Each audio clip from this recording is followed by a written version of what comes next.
Ever felt the thunder of a guitar chord that shook your soul, only to realize the band behind it vanished from history? In this video, Top 10 Forgotten Female Rock Bands of the 70s. We resurrect the lost queens of hard rock who dared to defy the male-dominated music scene with their blistering riffs, fearless lyrics, and unstoppable energy. Prepare to rediscover their haunting stories, hidden influences, and raw power that set the stage for generations of fearless female rockers. Fanny. In the 1970s, rock music was dominated by big riffs and iconic frontmen. But Fanny emerged as one of the first all-female rock bands to land a major label deal.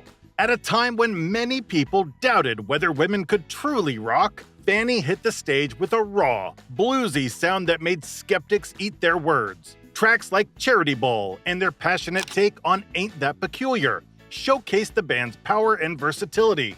Although they never achieved mainstream stardom, Fanny's trailblazing presence opened doors for countless future female rockers. Their live shows crackled with energy, leaving behind a legacy of determination and defiance that still resonates with musicians who refuse to accept second-tier status. Birtha. While Fanny was busy disproving myths about women in rock, Birtha arrived on the Los Angeles scene with a heavy, no-nonsense style, often compared to bands like Led Zeppelin. Known for intense guitar riffs and a thunderous rhythm section, they captured the spirit of early hard rock. Songs such as Free Spirit and Too Much Woman for a Henpecked Man packed serious punch, proving that Birtha could go head-to-head with any male-led outfit of the time. Despite getting signed to a major label, they struggled to gain broad commercial traction. Still, those who saw Birtha live recall jaw-dropping stage shows that showcased the band's fearless attitude and deep musical chops. Their story stands as a testament to how women have always been capable of bringing down the house with unapologetic rock energy. The Deadly Nightshade. The Deadly Nightshade was a groundbreaking feminist rock band in the 1970s, notable for weaving folk, funk, and country rock into their dynamic sound. By signing to a major label, they made a bold statement about female empowerment during an era when women faced numerous barriers in the music industry. Their lyrics often emphasized social justice and equality, echoing the era's broader cultural shifts.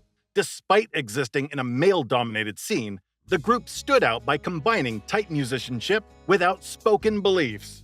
Fans were drawn to their captivating performances and genre-spanning arrangements, which gave them a unique edge among the decade's more conventional rock acts. Tracks like Mary Hartman reflected their willingness to experiment with unconventional subjects, while Somebody Bring Me Some Water showcased their ability to pair heartfelt storytelling with driving rhythms. Even though mainstream success proved elusive, the Deadly Nightshade left an indelible mark, illustrating that unapologetic feminism and musical innovation and originality could go hand in hand.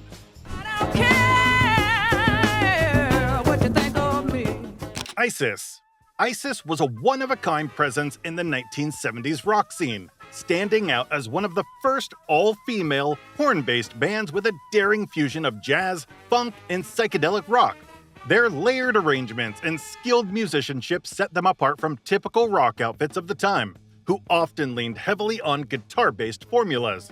Instead, Isis brought brass instruments to the forefront, crafting songs that pushed musical boundaries and left audiences intrigued.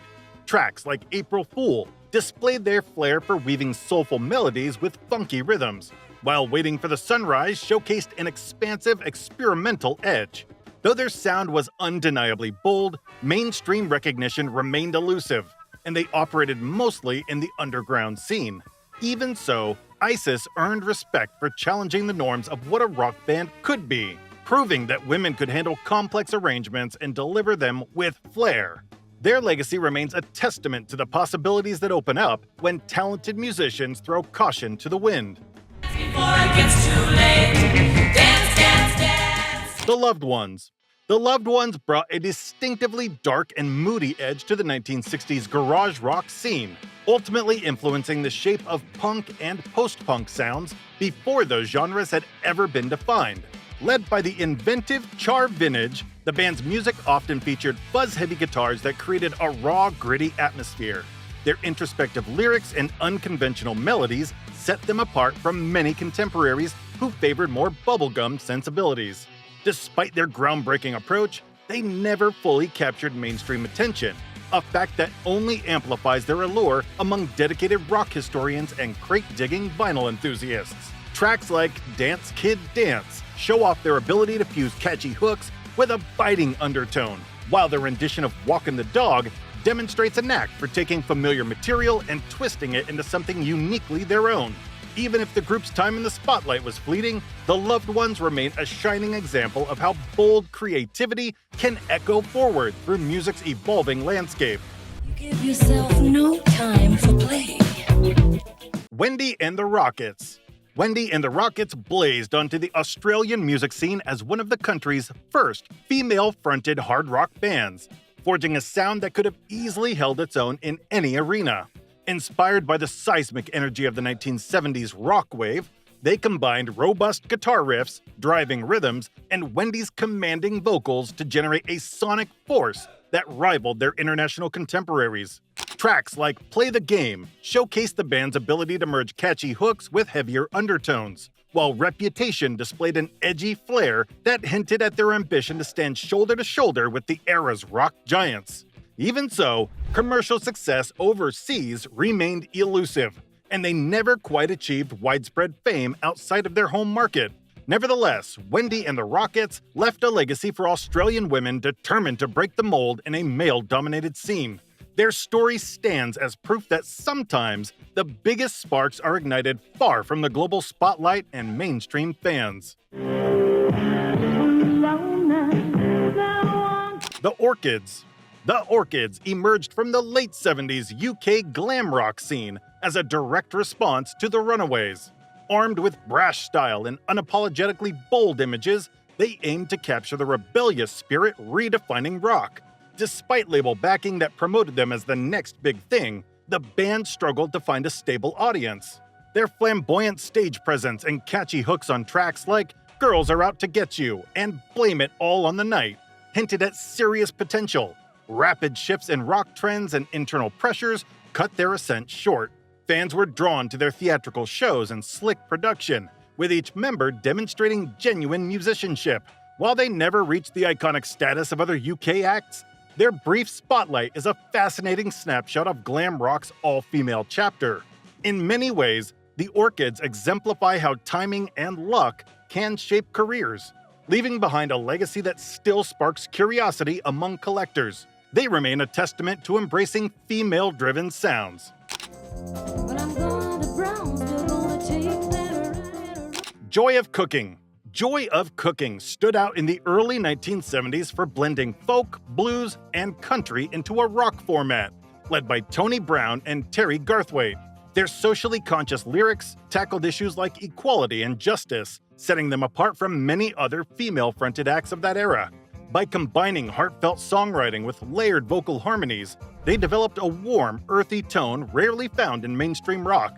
Tracks like Closer to the Ground and Brownsville exhibited a strong focus on storytelling, drawing listeners in with vivid narratives. On stage, Joy of Cooking projected a collaborative energy that felt both intimate and inclusive, reflecting their communal approach to music making.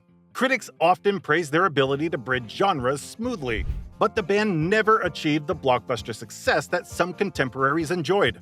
Nonetheless, fans still celebrate their organic sound and conscientious songwriting as hallmarks of an era when experimentation thrived. Joy of Cooking dominates rock radio. They prove innovation can flourish beyond the mainstream. Flame. Flame emerged in the early 70s as one of the first female rock bands signed to RCA Records, symbolizing a significant stride for women in a male-dominated field. Their music combined soulful vocals, driving guitar lines, and confident stage presence, exemplified by the fiery Beg Me and the swaggering Queen of the Neighborhood. Early reviews praised them for breaking stereotypes, but the band soon found themselves overshadowed by established acts with bigger budgets and wider exposure. While many rock fans recall the 70s as a golden age dominated by male-fronted titans, Flame's story highlights how challenging it could be for women to climb the same ladder. Despite raw talent and a willingness to push boundaries, they struggled against entrenched industry standards that favored all-male lineups. RCA's marketing efforts never fully captured the band's spirit, leaving them caught between commercial ambitions and the reality of an uphill battle for recognition. Nevertheless, their fierce legacy endures, echoing in every female-led rock rebellion.